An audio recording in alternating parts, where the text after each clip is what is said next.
Ryan Reynolds here from Mint Mobile. With the price of just about everything going up during inflation, we thought we'd bring our prices down. So to help us, we brought in a reverse auctioneer, which is apparently a thing. Mint Mobile Unlimited Premium Wireless. How to get 30, 30, bit to get 30, bit to get 20, 20, 20, bit to get 20, 20, bit to get 15, 15, 15, 15, just $15 a month? Sold! Give it a try at mintmobile.com/switch. $45 up front for 3 months plus taxes and fees. Promo rate for new customers for limited time. Unlimited more than 40 gigabytes per month. Slows full terms at mintmobile.com. This episode is brought to you by Experian. Are you paying for subscriptions you don't use, but can't find the time or energy to cancel them? Experian could cancel unwanted subscriptions for you, saving you an average of $270 per year and plenty of time. Download the Experian app. Results will vary. Not all subscriptions are eligible. Savings are not guaranteed. Paid membership with connected payment account required.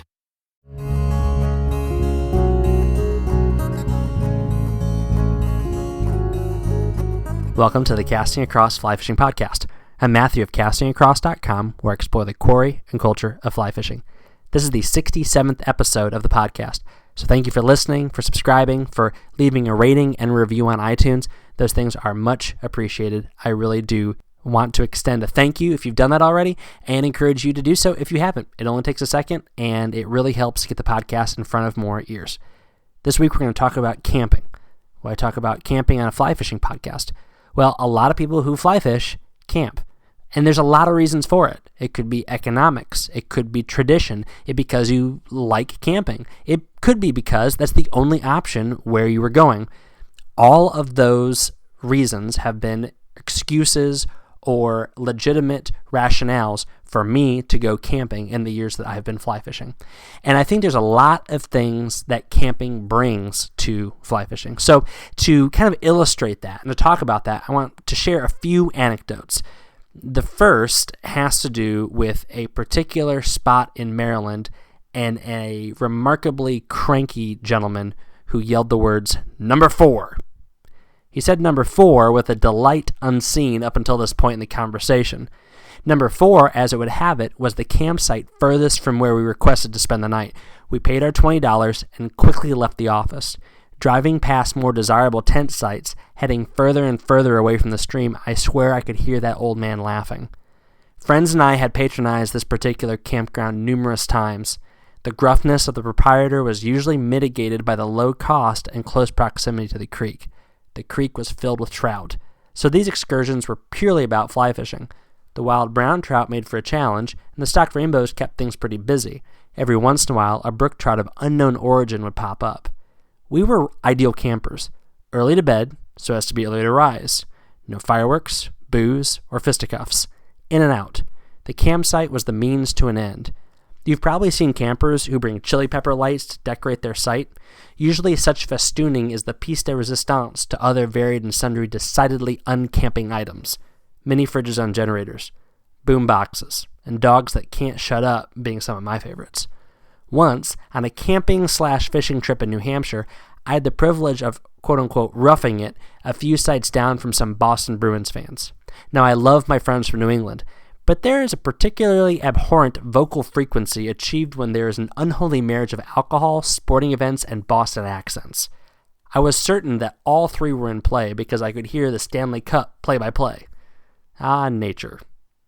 Assuming that you're indeed in some public campsite and that you've managed to get a night's sleep free from the ruckus of inebriated and/or candid neighbors, waking up in that tent knowing that fishing is on the docket is a great feeling, and here's why.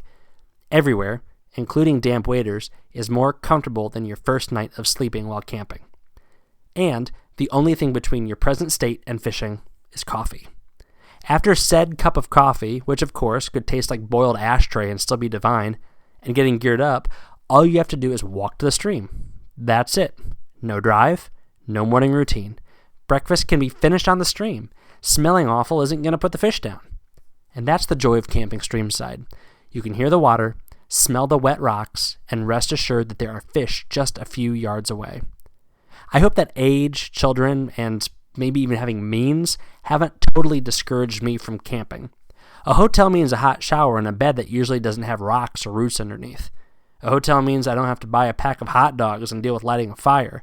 A hotel means Seinfeld reruns and heat or air conditioning. Both have their place, and for me it means tapping into each in moderation. But you're not with the fish anymore when you get a hotel room. The stream isn't within walking distance, let alone earshot.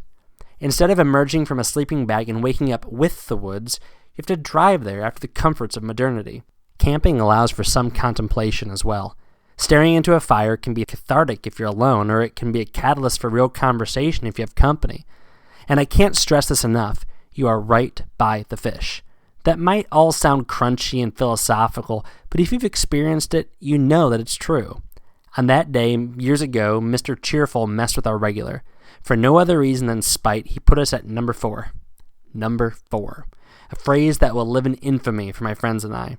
It was almost like we lost some innocence on that day. We drove up to that campground full of youthful exuberance, optimism, and sunny dispositions of young men leaving suburbia behind to commune with nature. We left with that broken, disillusioned, and questioning feeling. Well, maybe that is a little bit of hyperbole, but that guy was a jerk. That was from an older article on Casting Across called The Pros and Cons of Camping, and I still stand by it today. I don't camp as much as I used to, but when I get to do it, I really enjoy it. I do like being able to find a spot that's right by the stream. You kind of have that feeling that that stretch of water is your stretch of water. Especially if you get someplace backcountry and get further away, you can find a riffle or a run or a pool and set up your camp close to it, and you can watch it. And then that anticipation of fishing into it as soon as you please. You might not even need to get dressed yet and you can fish in the pool. There's something special about that.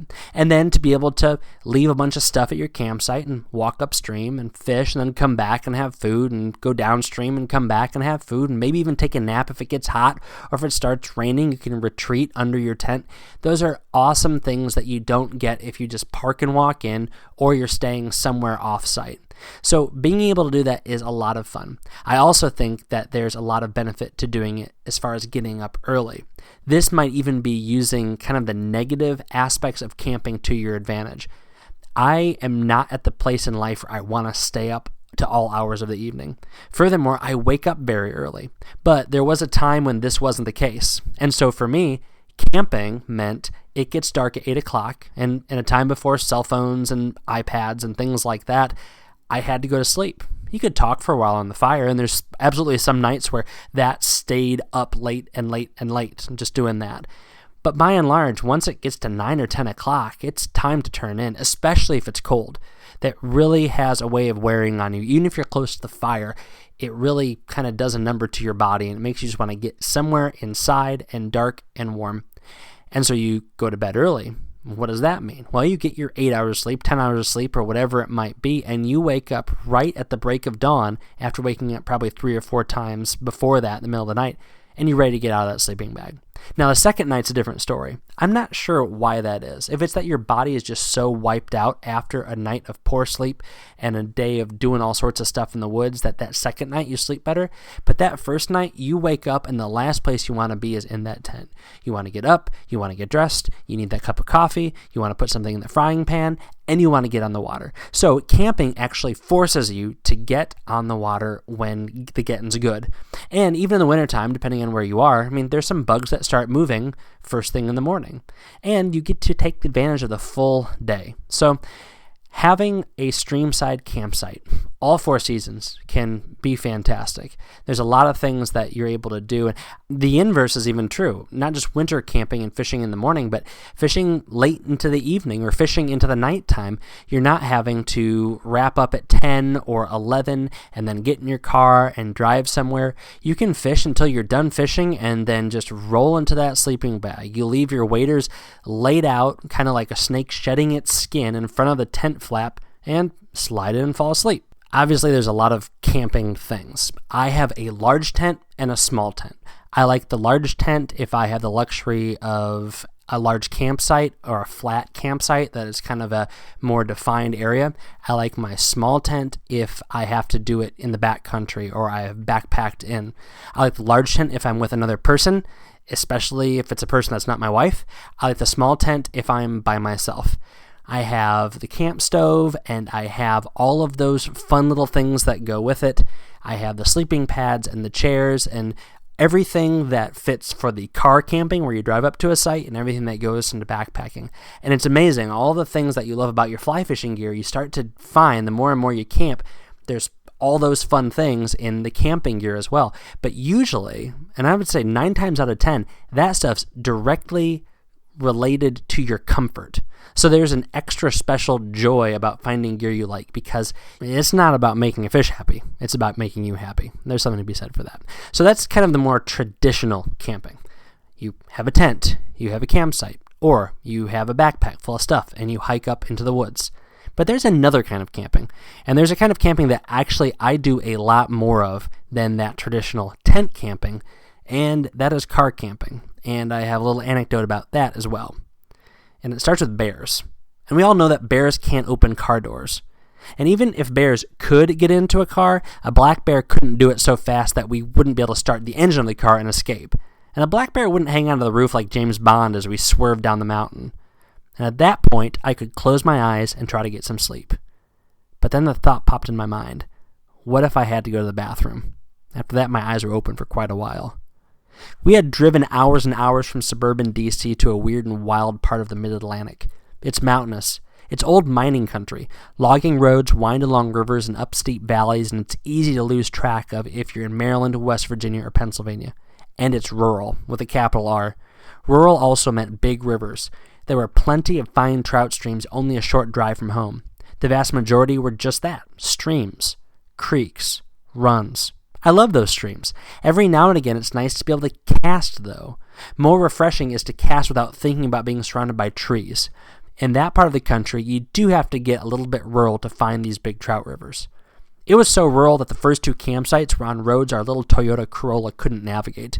Brown signs with A-frame tent logos promised opportunities just down the path, but the paths were equal parts mud, roots, and tire-eating holes. And in the darkening skies over a thick canopy, we opted for another option. The whole point of the adventure was trout. Trout from this remote river.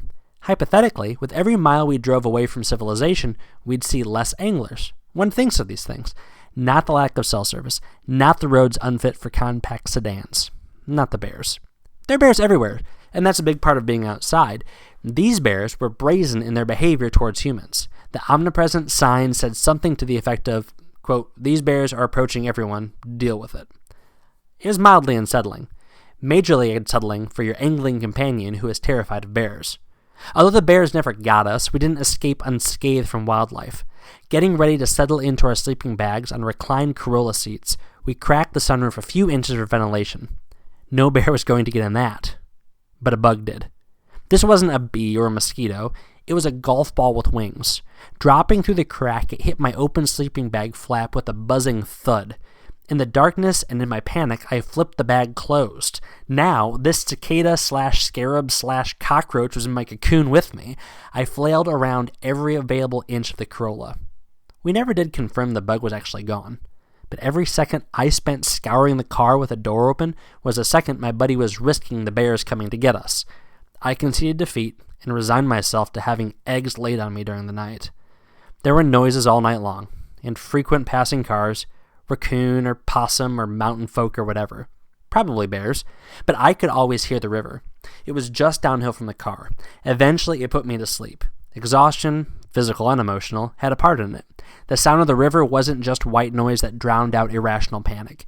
It was also a positive reminder that we were somewhere wild, a little weird, and good. That's the sound that promises fishing in the morning.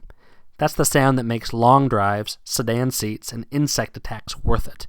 That's the sound that means trout, at first light, only a few steps away. That article is called Bears, Bugs, and Bows, and it kind of shares some of the triumphs and the tragedies of car camping. Now, I absolutely love sleeping in the back of a vehicle. Every car that I have owned, I have been able to sleep in a relatively easy manner. My Subaru Forester was great for it. Now I have a Mazda 5, which is like a mini minivan. We got it so that we could fit all 6 of our family members into a second car that's not our minivan. if we needed to. But when all the seats fold down, I can go head to foot without my head touching the front seats and without my feet touching the back. I'm not a particularly tall guy, but it's nice to be able to do that. And when I get in there all cozy with a sleeping pad and a sleeping bag as a base, and then another sleeping bag on top of that, and then a sheet kind of covering me to create some sort of disturbance from view, like I don't want somebody walking by and looking at me. I guess it's a little bit unsettling to think that I wouldn't know if somebody was standing there looking at the sheet that was over me and, getting all of their weapons and torture devices and lockpicks ready. But it still makes it a little bit easier to fall asleep when you can't see a face right outside your glass. I know I'm really talking up this car camping thing, but I'm telling you, I put a sheet over me to just kind of break up everything that's around me. Another couple of things that I really like to have when I'm car camping are a screen that fits over my sunroof. I cut a piece of screen material for repairing your windows, and I have that fit perfectly in my sunroof. That way, in the spring, summer, fall, I can leave my window open on the roof, my sunroof window, I guess is what nobody calls it, but you know what I mean. And it allows for airflow so the inside of my car doesn't get all condensation filled and stinky. And I like to have everything that I need within arm's reach. So all I need to do is slide up into that front seat and I can drive if I'm not right on the stream, or I can turn the car on and get a little bit of heat before I get dressed, or whatever it might be. Now, if you want a podcast about car camping, if you go to Rob Snow White's Fly Fishing Consultant, I think he has an entire episode on it, like 45 minutes to an hour. And I can probably attribute some of my knowledge and appreciation for car camping from having conversations with Rob and some of the other guys I worked with at Orvis almost 20 years ago now. I can't imagine that didn't play an important part in my discovering the joys of camping for free in Holiday Inn parking lots and in Walmart parking lots and other places like that. I've done it in pretty much every place I've fished. I've spent a night in the back of my car, and it's quick and it's easy, and you can roll in super late at night and roll out early in the morning, and it's a real convenient thing to do if your back can handle it. I know if you're maybe over 60, you're thinking this is the least exciting thing that I could do, but if you have a big SUV, you can probably throw a twin mattress back there. And if you're someone who likes to save money, then that might be a little bit more palatable if you don't mind using the restroom in a very creative way than paying for a hotel room. As long as you're being quasi-legal about it, there's a lot to be gained from sleeping in your vehicle and having everything you need right there and really focusing just on fishing. Now, as I mentioned in the first article that I read, there are times when I want to be in a hotel. If I'm really traveling a long way, I don't want to sleep in my car. I do want to sleep in a hotel, especially after a long day of travel, especially if I don't know the area. However, if I'm close by and I'm just doing one night, there's a pretty good chance that I will be sleeping in my car. Do you have any exciting fly fishing / camping stories? I'd love to hear about it. You can leave me an email at matthew@castingacross.com, post a comment under the show notes of this podcast on the website, or just chirp on social media. I'm interested to hear what people do. That's always exciting to me, and like I said, that's how I discovered doing something that was a lot easier than setting up a tent in the middle of the night. This week on the website, the first article that came out was called Fly Reel Balance, Tale of the Tape. Now, this was a really good article. Both, I appreciated writing it because it made me think through exactly some of the thoughts that I kind of had in the back of my head, but I wanted to be able to verbalize. And as I've said before, I think that's a really important way to kind of get your mind around what you believe or what you know. And this is all about finding a reel that weighs the right weight, that balances with your rod, not just from some finger test. And the finger test matters, and I would say in about 75% of the circumstances, it's going to be the way that you figure out if your reel is the right weight. With line on it, of course. You don't want to find the perfect balanced reel, quote unquote, and then put line on it, because then it's not going to be balanced anymore. Not that backing in line is heavy, but it does weigh something. If you don't know what the finger test is, you can read the Fly Reel Balance article.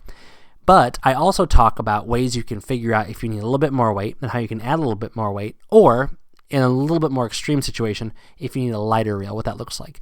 But more than that, I talk about how there are some circumstances where fly reel weight doesn't need to have the kind of balance that we traditionally think of finding a spot on your cork and finding how it balances perfectly.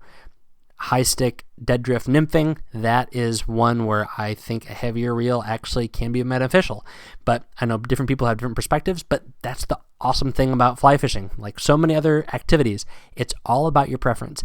There are some really wrong ways to do it, but as long as it's comfortable and you can do what you want to do, I think that's what matters. So I have some ideas to help you figure out what might work better, which could be as easy as switching reels from one rod to another that you already own.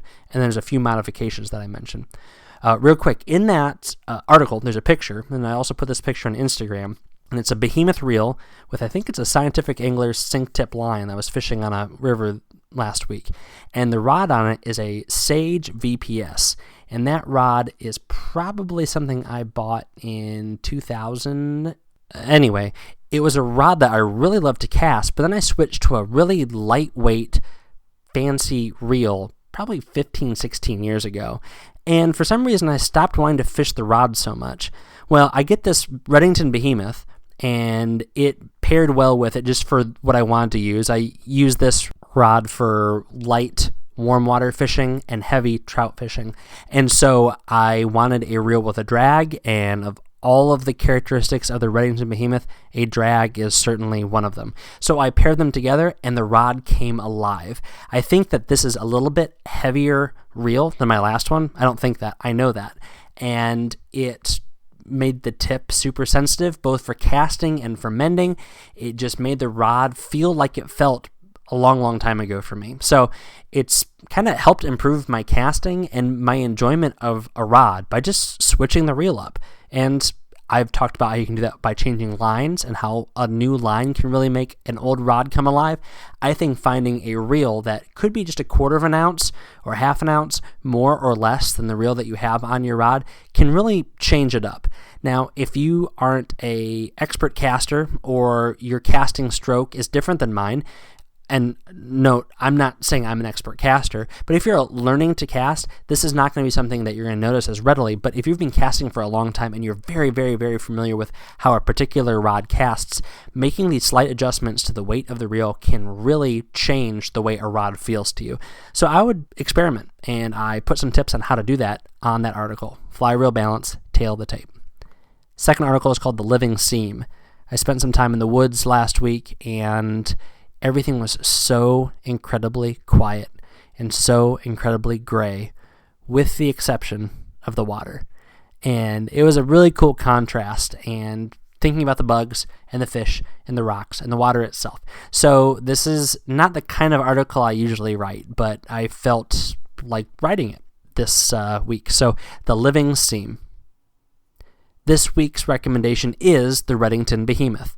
Now, the Redington Behemoth is a reel that virtually everybody is aware of, partially because it looks so stinking cool. It's a cast reel, and that allows it to have some really wild porting and a really giant drag knob. The casting doesn't make for the giant drag knob, but it has an enormous drag knob and a rock solid, super heavy duty drag for the price, coming in between $100 and $130, I think, for the different models, starting in a 4.5 and going all the way up to 11.12.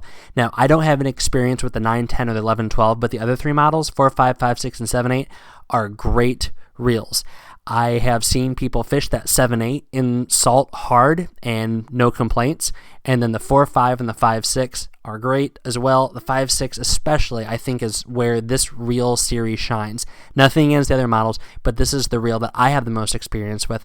And I do think it is your best bang for your buck when you're talking about the freshwater fish that might be challenging your drag, whether they be larger trout or they be warm water fish. And so this is my light smallmouth rod and reel combo. This is the reel that's in the bottom of that, and I really enjoy it. Comes in some fun colors. Redington makes great stuff, so redington.com. I'll put the link to the Behemoth on the show notes of this podcast, but I can't say enough good things about this reel. And then Redington customer service is second to none. Great people. Good stuff. I would recommend you checking it out. And now it comes in orange. So who doesn't want an orange reel? It's great in hunting season. You can know that your reel is helping you stay safe, for whatever that's worth. Thanks for listening to the Casting Across Fly Fishing Podcast. Please subscribe in your favorite podcast app and rate the podcast in iTunes. Then head over to castingacross.com where you'll find more info on this podcast and 3 posts a week on the people, places, and things that go into the pursuit of fish.